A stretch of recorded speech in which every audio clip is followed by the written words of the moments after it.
Back in my youth ministry days, every few years we would head up toward Mount St. Helens and hike through Ape Cave.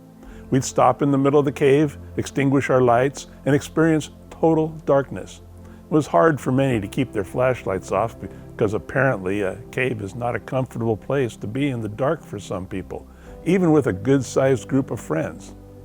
It's said that David wrote Psalm 142 while taking refuge in a cave. And he wasn't with his friends. He was alone. He was emotionally crushed. He was spiritually exhausted.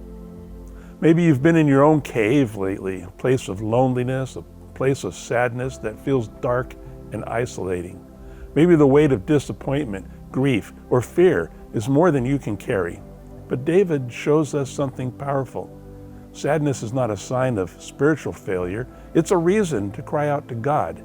David wrote, "I cry aloud to the Lord. I lift up my voice to the Lord for mercy. I pour out before him my complaint.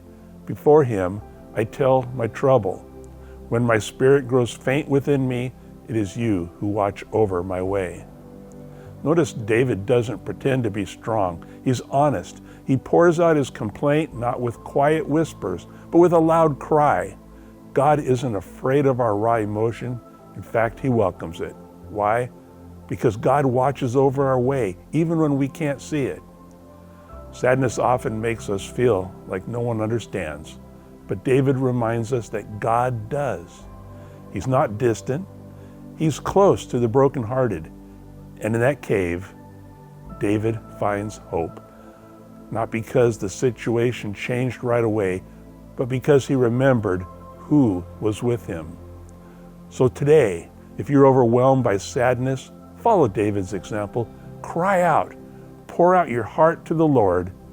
You are not alone in the cave. God hears you, sees you, and will lead you out in his perfect time.